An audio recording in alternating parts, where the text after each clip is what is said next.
साहब, prime minister ने apex committee का इजलास कोयटा में बुलाया और वहाँ पर बात कर रहे हैं और कि कोई तीसरा हाथ भी मुलविस है इस पूरे मामलात में। ऐसे टाइम पर जब पाकिस्तान आलमी सतह पे बहुत सारा एंगेजमेंट में मसरूफ़ है और बलोचिस्तान के हालात को बड़ी तेज़ी से ख़राब किया जा रहा है, तो तीसरा हाथ कौन सा, प्राइम मिनिस्टर किसकी जानिब बात कर रहे हैं, जो खारजी हाथ जिसका वो नाम ले रहे हैं?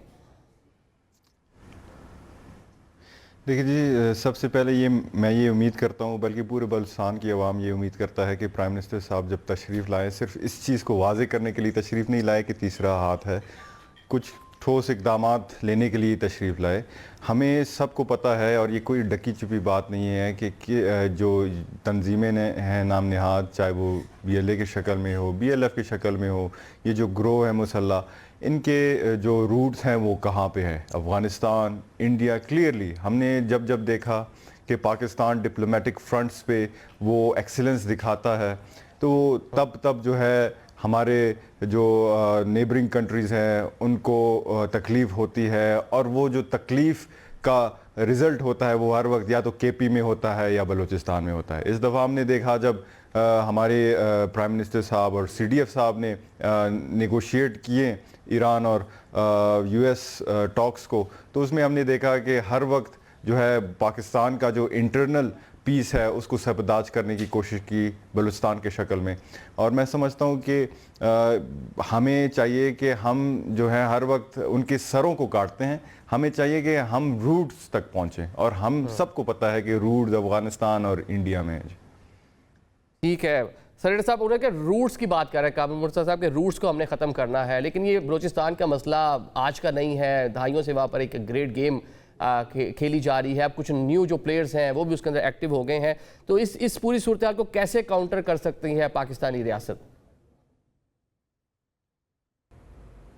ऐसा है कि ये दहाइयों का नहीं, ये पाकिस्तान बनने के इमीडिएटली बाद का मसला है, और इसमें ये 5वीं इंसर्जेंसी चल रही है इस वक्त, और हर इंसर्जेंसी के में जो है ना वो कमिटमेंट्स करके और उसके बाद जो है ना वो कमिटमेंट पूरी न करने की रवायत बरकरार रखी जाती है।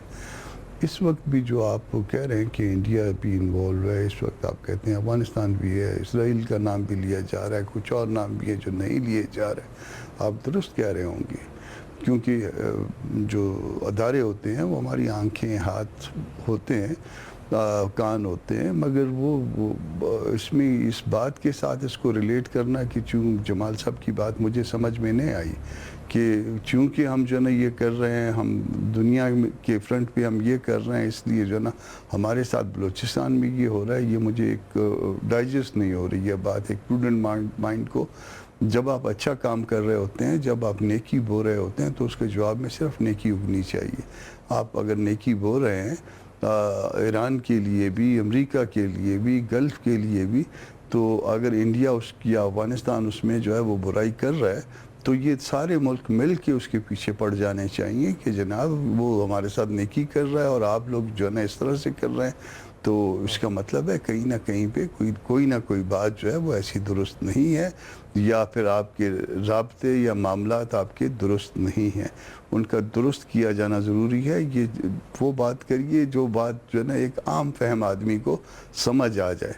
तो अगर आम फहम आदमी को ये बात समझ में आती है कि आप अमेरिका, ईरान, गल्फ़ सब के साथ अच्छा कर रहे हैं, सऊदीया यून, तो उसके बावजूद जो है ना ये 2 ममालिक जो है, या 3 ममालिक या 4 ममालिक या 5 ममालिक जो है ना वो हमारे साथ गड़बड़ करते हैं, तो वो अभी तक उधर शटअप कॉल मिल गई होती। अमेरिका तो शटअप कॉल दे सकता है ना, और दें या न दें, तो ये कहीं से भी, और वो आपकी तारीफें भी बहुत मतलब आप कह रहे हैं कि इंटरनल भी बहुत सारे ऐसे मसाइल हैं जिस पर बज़ाहिर नहीं की जरूरत है। हाँ, मतलब बज़ाहिर सारा इंटरनली दूसरों पर नहीं डालें, जो अपने मसाइल उसको भी देखें। हाउस को इन ऑर्डर करें, हाउस को इन ऑर्डर साहब, हाउस इन ऑर्डर करना बड़ा ज़रूरी है, लेकिन साथ साथ जो हम इंटरनेशनल मामला पे बात करते हैं कि अफगानिस्तान के रस्ते जो इंडिया है वो चीज़ों को सबूताज कर रहा है, हालात वहाँ पे ख़राब कर रहा है, इस पर क्या कहेंगे? देखिए, ये दोनों चीजें ठीक है, मैं मुर्तज़ा साहब की बात से भी एग्री करता हूं, और जो रईसानी साहब बात कर रही है, 2 अलग फैक्टर है। इसका ये मतलब नहीं है कि एक फैक्टर की वजह से हम कहेंगे दूसरा फैक्टर इस्टेब्लिश नहीं हो सकता। दोनों फैक्ट्स हैं। हाउस इन ऑर्डर तो कोई भी सेन शख्स कभी भी नहीं कहेगा कि हाउस को इन ऑर्डर करने की जरूरत नहीं। गवर्नेंस के इश्यूज हैं, सीरियस इश्यूज रहे हैं पास्ट में भी, आज भी होंगे, चैलेंजिंग है। अभी आप लेवीज की एक मिसाल ले लीजिए, 73,000 के करीब लेवीज हैं, जिनमें से 32,000 के करीब जो थे वो नॉन कम्बेटेंट्स थे। और ये जो अभी वाकयात भी हुए हैं, ये उसी इल ट्रेनिंग या जो पैसा हम ज़ाया 140 बिलियन बजट है जी लेवीज का। इसके मुकाबले में जो एफसीज हैं वो दोनों का 95 बिलियन डॉलर है। तो ये लग रहा है इसको इनकी ट्रेनिंग ठीक होनी चाहिए, बहुत सारी चीजें होनी चाहिए, हमारी पॉलिटिक्स ठीक होनी चाहिए, इंटरनल पोलराइजेशन को ठीक होना चाहिए। बट हमने सब ने मिलकर अकोमोलेटिव मिस्टेक्स किए हैं। लेकिन इट डजंट मीन कि इसको फिर हम इसको मद्देनजर रखें या इसको सामने रखें। और जो इंडियन एप्लीकेशन है, जो ह्यूब्रिस एप्लीकेशन है, कुलभूषण आपने कल पकड़ के जो मंकी रखा हुआ वो क्या है, अभी भी जो अफगानी पकड़े जाते हैं, अभी इमाम बारगाह इस्लामाबाद में जो हुआ वो भी अफगानी, बहुत सारे वाकयात, ट्रेन में अफगानिस्तान के लिंक हैं, बहुत सारी चीजें हैं। एक स्टेट स्ट्रक्चर्ड एप्लीकेशन है पाकिस्तान के खिलाफ, तो उसको भी आप इग्नोर नहीं कर सकते। तो that's why whole of a nation approach के साथ आपने एक्सटर्नल एंड इंटरनल दोनों को एड्रेस कर रहा है। अब पास्ट के बैगेज में दबने की जरूरत नहीं है। सफर कौन कर रहा है? सबसे पहले सफर कर रहा है बलोचिस्तान के लोग। वहां से अगर इकोनॉमिक एक्टिविटीज खत्म हो जाएंगी, वहां से अगर ये, तो आपका क्या ख्याल है कि ये BLA BRA कल इसको आजादी दिलवा के, तो क्या ये पाकिस्तान बड़ा बलोचिस्तान खुशहाल हो जाएगा? वो अपने अफगानिस्तान के अंदर उनकी कंडीशंस देख लें, इंडिया के अंदर मुसलमानों की कंडीशन देख लें। कहने का मकसद ये है कि this is a serious application. जो मुर्जा साहब ने बात की कि कौमें चीख पड़ती, हर कोई अपना इंटरेस्ट गार्ड करता है जी। जब तक अमेरिका की इधर जंग थी वो चीखते भी थे, बातचीत भी करते थे, आज वो नहीं करते। रशियंस भी वेपन्स छोड़ के चले गए, ये 7.1 बिलियन का वेपनरी छोड़ के चले गए। तो मैं ये नहीं कहता कि बहुत आइडियल एनवायरनमेंट थी। Yes, consistent policy with clear political ownership and precision use of military is the only solution. Military से मेरी मुलावदा है all law enforcement forces, जिसमें हमारी पुलिस सबसे आगे, उसको इक्विप करना, उसके बजट्स को ठीक करना, सोशो इकोनॉमिक डेप्रीविएशन जो अभी मैं आप उस दिन एक आर्टिकल लिखा है मैंने, 114 स्कूल्स थे, आज बलूचिस्तान में 15,500 स्कूल्स हैं, हर 2 दिन के बाद एक स्कूल बना है। रोड्स की देख लें, तकरीबन 100 किलोमीटर अ मंथ जब से क्रिएशन ऑफ हुई है आपके रोड्स बनी है। 11 यूनिवर्सिटीज इस वक्त मौजूद हैं।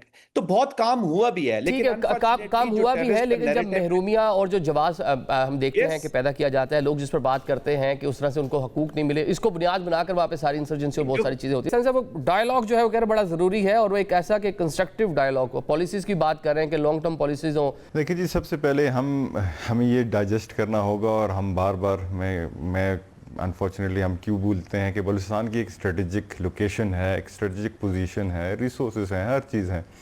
और जब बलूचिस्तान टेक ऑफ करेगी तो खामखा फिर तो ऑटोमेटिकली पाकिस्तान टेक ऑफ करेगी।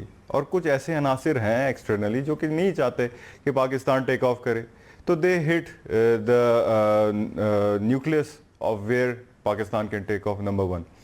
नंबर 2 ये है कि डायलॉग हम किस से करें। ठीक है जी, कामरान साहब ने हाल दी थी अपनी जो 5th वॉरफेयर की दी थी, 6th वेव की दी थी, लेकिन अभी की हालात डिफरेंट हैं। हम किस से डायलॉग करें, कौन से एक्टर से हम डायलॉग करें? BLA को कौन हेड कर रहा है, किधर से हेड कर रहा है? BLF आपसे डायलॉग करना चाहता है कि नहीं करना चाहता? इसी तरह बहुत सारे दूसरे आपके बैंड आउटफिट्स हैं, किस से आप डायलॉग कर रहे हैं और किसको आपने रिकॉग्नाइज किया कि ये हेड कर रहे हैं उनको?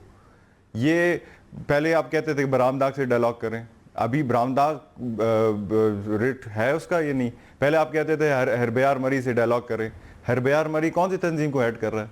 तो ये चीज़ें हमें समझनी होगी कि बलूचिस्तान का इशू अगर पॉलिटिकल है तो डायलॉग अख्तर मेंगल से हो सकता है, डॉक्टर मालिक से हो सकता है, जरदारी साहब से हो सकता है, महमूद खान से हो सकता है। बलूचिस्तान का मसला समझने की ज़रूरत है। डेवलपमेंट की हम बात करते हैं, 88 के बलूचिस्तान में और आज के बलूचिस्तान में तो बड़ा फ़र्क है। तो ऐसा क्यों है कि बलूचिस्तान के हालात दिन ब दिन ख़राब होते जा रहे हैं? ऐसा क्यों नहीं कि बेहतर होने के बजाय, हम आगे बढ़ने के बजाय हम पीछे जा रहे हैं, बंदूक की तरफ जा रहे हैं? तो let the people make it's decision. 4 दिन बैठे हैं धरने पे, उन्होंने सिर्फ ये कहा है कि हमें अमन चाहिए, हमें इंगेज, हमें कोई मतलब नहीं कि कौन सा तंजीम हमें हिट कर रहा है, कौन हमें हिट कर रहा है।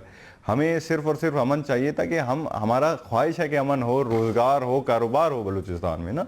तो हमें चाहिए कि हम इंगेज करें। लेकिन साथ साथ हुकूमत की जो वहाँ पे जो पाकिस्तान पीपल्स पार्टी की सूबाई हुकूमत है, उसके बाद इंतजामी पर भी बात की उन्होंने कि जो लोग वहाँ पे डिप्लॉयड किए गए थे, पॉलिटिशियंस भी है, आपका मीडिया भी है।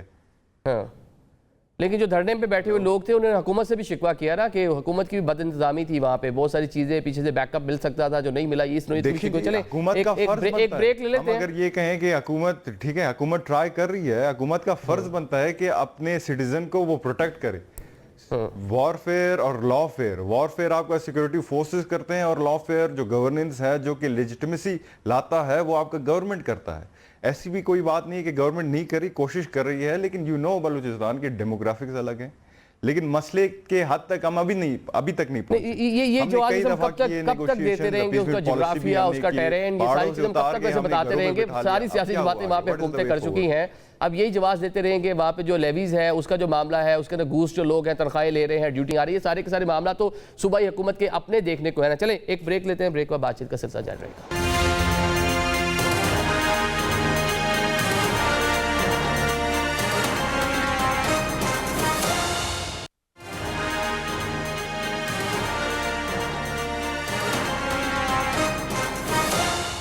Welcome back after the break. Programme में आपको एक बार फिर से खुशामदीद कहेंगे। ब्रेक से पहले बात कर रहे थे कि बलूचिस्तान में बातचीत होनी चाहिए। डेफिनेटली ये ऑपरेशन तो हो ही रहा है, वहाँ पे हालात इस नहज को पहुँच चुके थे कि इस तरह की कार्रवाई इस टाइम बहुत ज़रूरी थी, जिसको हम देख रहे हैं कि पब्लिकली सपोर्ट भी हासिल है। लेकिन ऑन द अदर से बातचीत की भी बात हो रही है। दानियाल भाई, माजी में भी कई ऑपरेशन हो चुके हैं, लेकिन कोई उसका नतीजा निकला नहीं। ये जो इंसर्जेंसी है, जो मामला है, जू के तू हैं। देखिए, मेरा भाई है जमाल, उनसे ज्यादा कौन अंडरस्टैंड करता है बलूचिस्तान की महरूमियों को।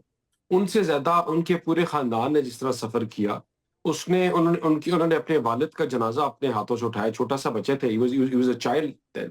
मतलब इनसे ज्यादा उन लोगों की साइकी कौन अंडरस्टैंड कर देता है। एंड आई इंडोर्स इट 1000% कि आप देखें, एक ना करने के 100 बहाने होते हैं। मुझे एक बताएं कि जो BLA वाले कौन ऑपरेट कर रहे हैं, पैसा कहां से आ रहा है। आपकी 200 गाड़ियां, यार कोई आसान है काम? 200 गाड़ियां लाकर एक स्टेट के ऊपर, एक इलाके के ऊपर हमला करना। आपके पास जो एडवांस वेपनरी है, जो आपके पास, इनके पास असला है, क्या इंडिया इन्फिल्ट्रेट नहीं कर रही? क्या इंडिया का पैसा नहीं है इधर? मतलब कैन वी डिनाई कि इट इज नॉट आउटली, मतलब ये अब देखे ना, अगर जो इंडिया का पैसा इस्तेमाल कर रहा है, जो इंडिया बैठ कर ये ऑपरेट कर रहा है, ऑपरेशंस कर रहा है, तो वो तो जब पकड़ा जाएगा तो कहेगा कि ना मेरे से बैठ के डायलॉग करो। मैं आई थिंक कि हमें इस चीज के ऊपर पॉलिटिकली क्लैरिटी होनी चाहिए। वो ये एक चीज कि जो अगर आपके वहां 2 सिपाही हैं तो 6 होने चाहिए। आप अपने पेरिमीटर्स, वहां आपकी अटमोस्ट इंपॉर्टेंस है to defend and protect the people who are already living there. मैंने पूरी एक वीलॉग, मेरी फैमिली है वहां पोस्टेड है, मैंने बड़ा क्लोजली ये पूरी चीजें मॉनिटर की। आप ये लोग जितने भी धरने देते रहे, इनका क्या रोना था? मुझे बताएं कि किसी ने बंदूक की बात की, किसी ने आग लगाने की बात की? इन सब ने अपनी महरूमियों की और अपनी प्रोटेक्शन की बात की। उन्होंने कहा कि अगर हम अपने आप को प्रोटेक्ट नहीं समझ सकते, अपने आप को नहीं कर सकते, तो फिर इनसे हम, और what else should we do?